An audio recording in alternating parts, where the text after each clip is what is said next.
Well, a year ago today I was at a tent city, being an advocate for some homeless people, shooting a documentary, and I was really compelled to see people come up with an affordable housing solution. So what you see behind me was something that I came up with this summer.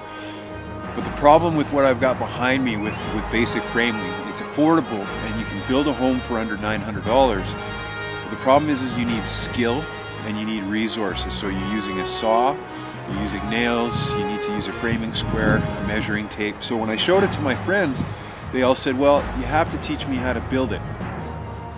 So this is a problem when you're dealing with something like Haiti, or in general, everybody that I know is kind of smaller. Any single woman that I know is under 5'3". So building an 8-foot high wall is really difficult. So I wanted to come up for a solution with that, because I wanted to do a building project with my daughter and with my sisters, who are 5'5" or under. So I wanted to build something that was going to be practical. So what I came up with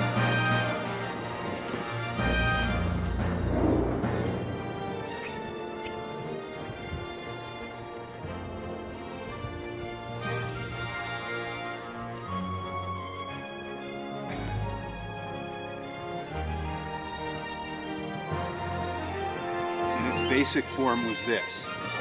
Its basic form was this piece of equipment, which is, we call these gussets or joist hangers. So what I do with this, it's got pre-drilled holes. I can lay this down. I can lay down 4 of them. They're 6x6, so they're manageable. I lay it down and I've got a 6'6" area. Then I need to stand walls, and what I was challenged with while I was out here by myself is standing a wall by yourself is very difficult. So I created this joist here. So you basically have a house in a box that's a kit. Now, if I build what's behind me, I need to use really large nails. And with large nails, you need large hammers. And trying to watch people in a disaster situation learn how to drive a nail in with 2 hits for their first time is just about impossible.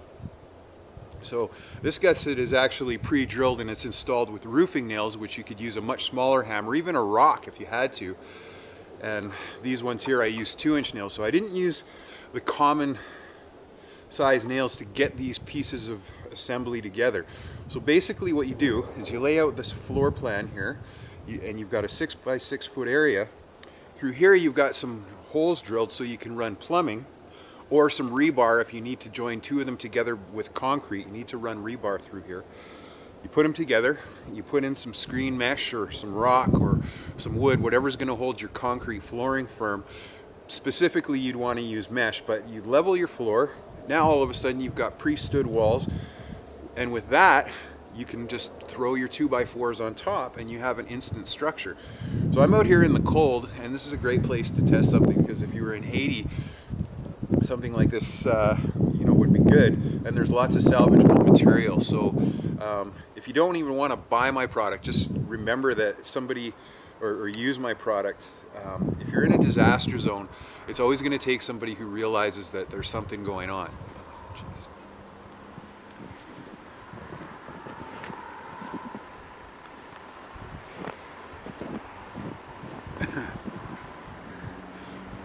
There's always going to be somebody who realizes there's another option. If there's been an earthquake, there is salvageable material. So what I'm doing is I'm building everything with material that I've salvaged. Even if it's just framing, because you can always get plywood at a later date. But in the short term, I'd want to get this thing laid down. I'd want to get my flooring laid down. Then I'd want to cover it with whatever was available, whether it was tin that was coming off a roof or a metal roofing system, or plastic. This is also really great for building a greenhouse or even an emergency workshop or an emergency medical station. I prefer this over plastic PVC because you can actually keep this in place as a temporary structure, but then you can add on to it as a permanent structure as you go. So we've always got to think temporary to permanent, right? So a tent isn't a solution. You can't do anything permanent with a tent. You're better off sending pallets to people to start with, so that they can lay a foundation to have some waterproofing underneath them. So this comes in something called House in a Box. and you can use it for an addition to an existing home if you're a wealthy person, or you can build a garage with it. You don't have to go to your local hardware store and buy one of those flimsy plastic garages that flows away in the wind. It's a very, very affordable system. It's also a very strong system. Now I'm building by myself here, so being able to stand a wall is not so easy. So I've laid my foundation on the snow. I've salvaged a fire stove. I've set up my hoist system over here with a canvas on it. So what I have to do next is place something overhead that's going to give me a shelter. Okay, and this is going to be acting primarily as my workshop, so that I can set up for seeds and be able to grow and make good use of my land here.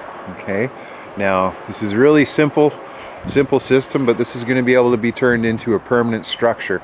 The next thing I'm going to be able to want to do is heat water so that I can deal with my hygiene issues, okay, and make sure that I have hot water, warm food, and warm shelter. Okay, so I've used a gusset system and a temporary build system. I've salvaged some an old oil drum and cut the bottom out so I can build a fire in there. And then next, after we do that, we're going to be building some reflective material so that at least we have a workshop and a stage sleeping area to work from. The canvas that I have in the back, once I put my roof on top of my thing, I'll put a level to it, level it out. I'll have the ability to put canvas over top that's going to keep my plastic, my waterproofing plastic, dry. So that's a fairly large size piece of canvas that'll go over top of that. And I'm in the stages of having my first warm work area.